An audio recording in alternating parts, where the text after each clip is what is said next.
Barbie is so insecure, 78 holes in Flash plugged. Can Silicon Valley fight ISIS? And hey, remember that net neutrality thing? All that coming up now on ThreatWire.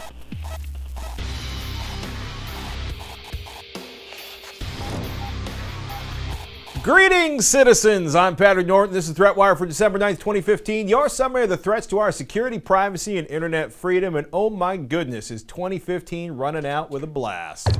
Look, we're fairly apolitical here at ThreatWire, though we lean pretty hard towards freedom and openness. It's what we do.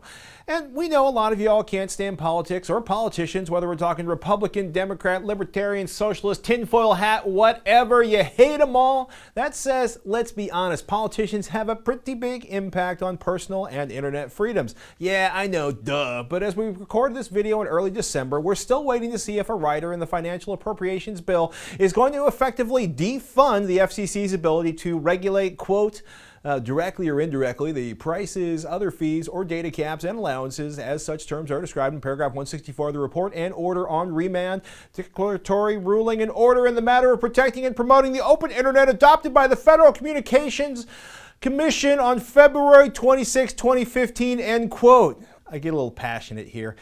Look, it's really simple. That bill, that financial bill, has to be passed on December 11th, about 2 days from now, or the government will shut down. Whether or not the rider is in there that turns off net neutrality as, well, envisioned by the FCC, we'll know more about that next week. Look, whether you are pro net neutrality or con net neutrality, do yourself a favor. Develop a relationship with your local Congress critters, both in the House and Senate, and learn the best ways to influence them, because they will be voting on things that impact technology and our future using it. In the wake of the terrorist attacks that left 14 dead last week in San Bernardino, President Obama said, quote, "I will urge high-tech and law enforcement leaders to make it harder for terrorists to use technology to escape from justice."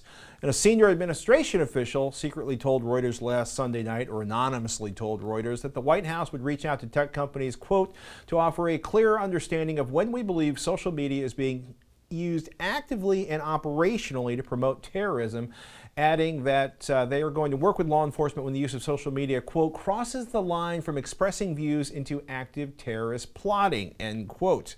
Okay, I hear y'all shouting how the NSA can already track all that, but the same anonymous official told Reuters that, quote, "It is a deeply concerning line that we believe has to be addressed. There are cases where we believe that individuals should not have access to social media for that purpose," end quote.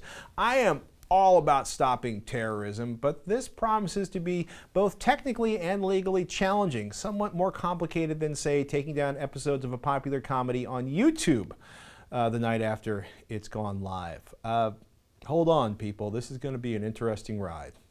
We've been banging the drum on the security issues that go hand in hand with the Internet of Things all year. Now it turns out that Barbie, or more accurately, Hello Barbie, the internet-connected version, is insecure. CNET's Laura Hatala writes, quote, "Researchers found the application and the cloud server that connect the doll to the internet would allow attackers to cut through security protections and access recordings of children's conversations with Barbie," end quote. Not creepy enough for you? That is on top of the news last week that Hello Barbie could be used to track home addresses of folks with the doll. The CNET article reports that Mattel's partner on the connected doll, Toy Talk, has set up a bug bounty program to aid in stomping out security issues with the doll. No news as to whether or not the doll will allow you to hack into someone's home, a la some of the less secure light bulbs out there. Yes! A few more thoughts before I go. Don't forget, people, December 8th was Patch Tuesday. SC Magazine's Terry Robinson notes, quote, "After a year that saw 135 bulletins from Microsoft, the tech giant released 12 bulletins, 8 of them critical in the final Patch Tuesday of 2015, including one for a zero-day found in the Windows kernel MS15135. Hope I got that number right. Meanwhile, Krebs on Security says, quote, "Adobe released a patch that fixed a whopping 78 security vulnerabilities in its Flash Player software." Seriously, compare that 78 in Flash to the 71 flaws covered by those Windows updates that came out yesterday. Updates, people. They're a real good idea, by the way. Seriously, Flash probably doesn't need to be on your machine. Seriously, just leave it inside of Chrome and just get it everywhere. Just get it out of everywhere else.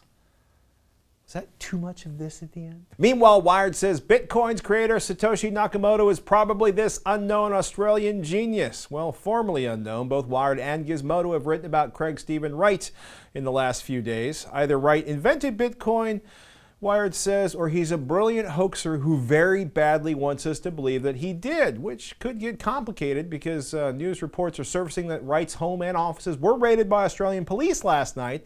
It's about taxes, people, not Bitcoin. At least that's what Ars Technica is reporting. Oh, and if you're lucky enough to live in a city where AT&T's UVerse Gigapower is trying to compete with Google Fiber, it means you can get the $110 a month service for just $70. One caveat, you'll have to opt into a, quote, internet preferences option, which gives AT&T permission to examine each customer's web traffic in order to serve personalized ads. Nice summary of what's going on there by IT Blogwatch. And hey, at least the cap on that is 1 terabyte a month. Do not get me started on Comcast's little long-term game on data caps and charging you more for services. Quick heads up, we're working on an end-of-the-year wrap-up of the best hacks of 2015. If you have one, please let us know in the comments. And a huge thanks to everyone who has supported the show so far this year on patreon.com/threatwire. If you find value from this show and can spare a few cents an episode, please consider becoming a patron at patreon.com/threatwire. We may even feature your adorable fur babies like these ones in the next episode. And hey, if you have an ugly animal picture, send that in too. Remember, if we hit our next Patreon funding goal, we will add a second weekly episode of Threatwire. Two episodes a week. That's more Darren and Shannon for you people. You can find all of our episodes, links to our social networks, and other ways to contribute over at threatwire.net. And with that, I'm Patrick Norton, and I'll see you on the internet.